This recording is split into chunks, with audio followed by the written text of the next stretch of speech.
Joy, ibu sudah daftarkan kamu di fakultas aku. Minggu depan kamu sudah masuk ya? Bu, tapi kita kan belum membicarakan soal ini. Justru karena kamu tidak pernah tegas, ibu yang harus tegas sekarang. Hukum itu jelas masa depannya.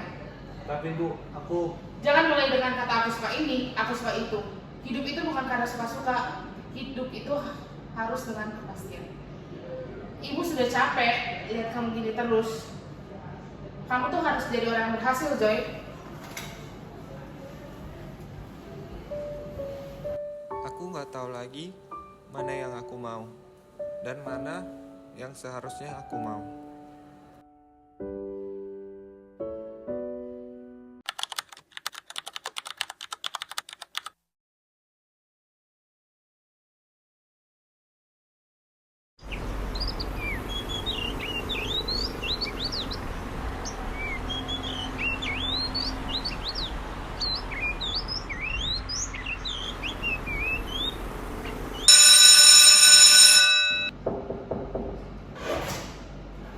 Selamat siang, Bu. Selamat siang, Joy.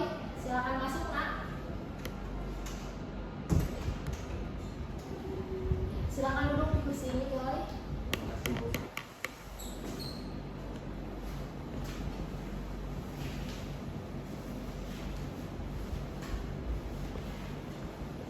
Terima kasih, Joy, sudah mau datang ke ruangan Ibu. Bagaimana kabarmu hari ini? Cukup baik Bu, sedikit tegang Bu. Itu wajar. Dan Ibu menghargai kejujuranmu.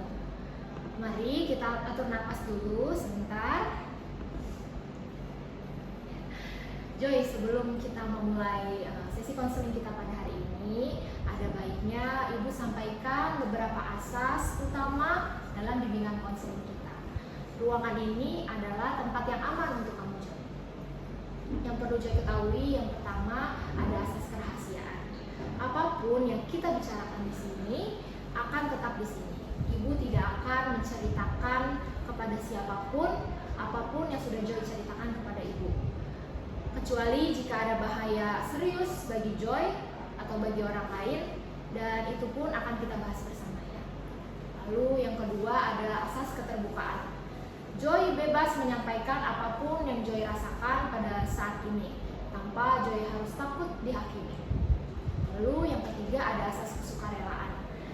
Joy ada di sini atas dasar keinginan Joy sendiri tanpa ada paksaan. Dan Joy bebas berbagi cerita sama Ibu sebanyak apapun yang Joy mau. Bagaimana, Joy? Apakah kamu merasa nyaman dengan kesepakatan ini? Ya Bu, saya mengerti bahwasannya kerahasiaan itu sangat penting.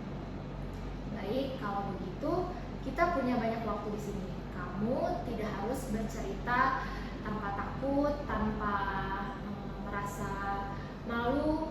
Ambil waktu yang kamu butuhkan. Apapun yang muncul di dalam pikiran kamu, yang kamu rasakan, bisa kamu ceritakan. Ibu terima. Silakan, Joy.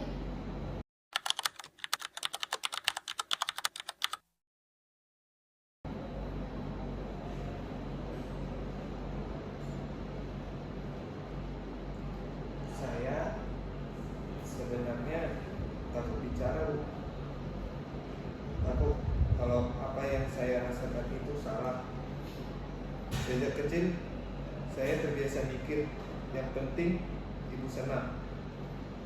Dan lama-lama saya nggak tahu lagi saya senang apa. Jadi selama ini kamu seperti terbiasa mengukur nilai diri kamu itu sebenarnya bukan dari apa yang kamu rasakan, melainkan dari seberapa puaskah orang lain terhadap kamu, terutama ibu kamu ya. Setiap kali ibu bicara masa depan, saya merasakan sesak napas. Tapi anehnya tetap mengangguk. Bu, karena kalau saya menolak, saya merasa jadi anak yang gak tahu terima kasih. Seolah-olah saya telah mengkhianati semua pengorbanan mereka. Ada beban yang sangat besar ya di kamu, Joy.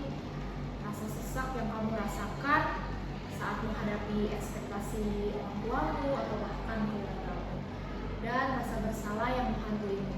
jika kamu nanti memilih untuk menolaknya. Seakan-akan kamu terjebak di antara dua rasa sakit itu yang saling menarik.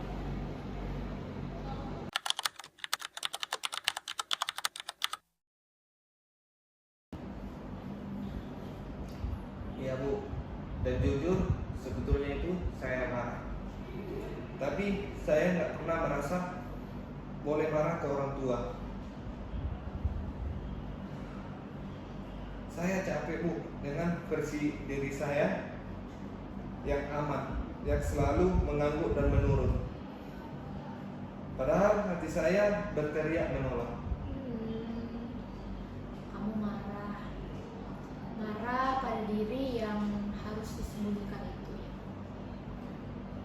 Kadang saya iri dengan teman-teman saya yang mereka tahu arah masa depan mereka. Saya tahu diri, saya maunya kemana, tapi saya takut sekali mengakui. Rasa takut itu begitu kuat hingga menghalangi Joy untuk melihat atau mengakui yang sebenarnya apa sih yang sejati dalam diri Joy. Takut kalau keinginan Joy itu tidak akan diterima. Takut jika Joy yang sebenarnya itu nanti akan mengecewakan. Ya Bu, sebetulnya saya itu suka desain grafis. Bukan sekedar hobi saja, tapi disitulah tempat saya benar-benar ada. Di sana saya merasa saya utuh.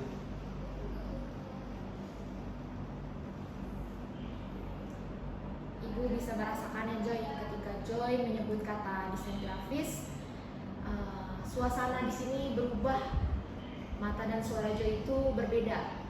Kamu terdengar lebih hidup, seperti ada bagian diri Joy yang akhirnya diizinkan untuk bernapas.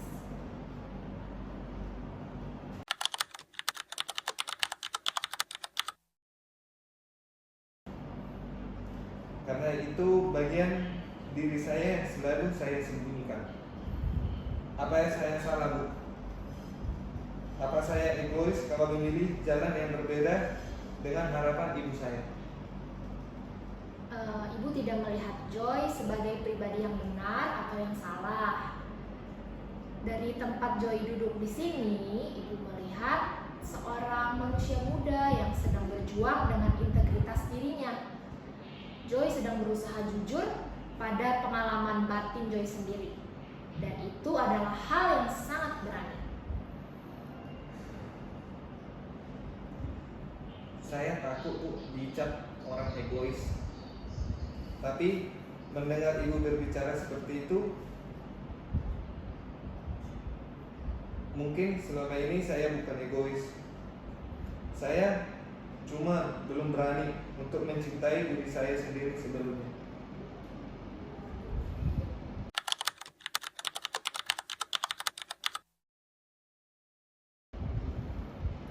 Saya belum tahu bagaimana caranya bicara ke ibu.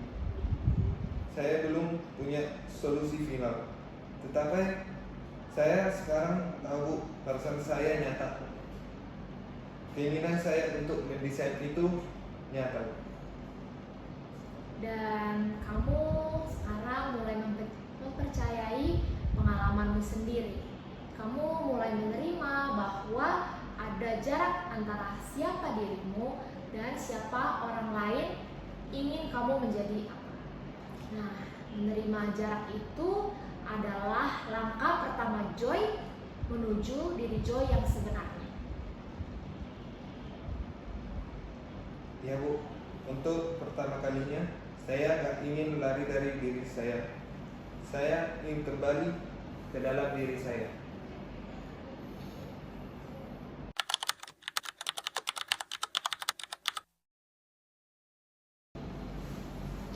Kita tidak harus menyelesaikannya semua hari ini Joy. Proses ini memang butuh waktu untuk kamu.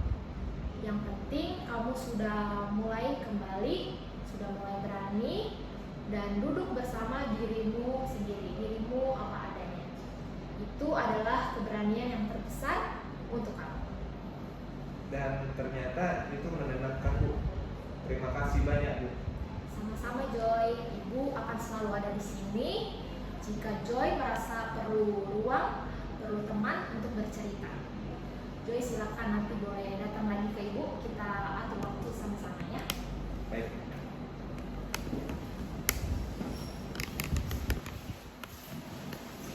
Oke, semangat ya Joy. Makasih Bu.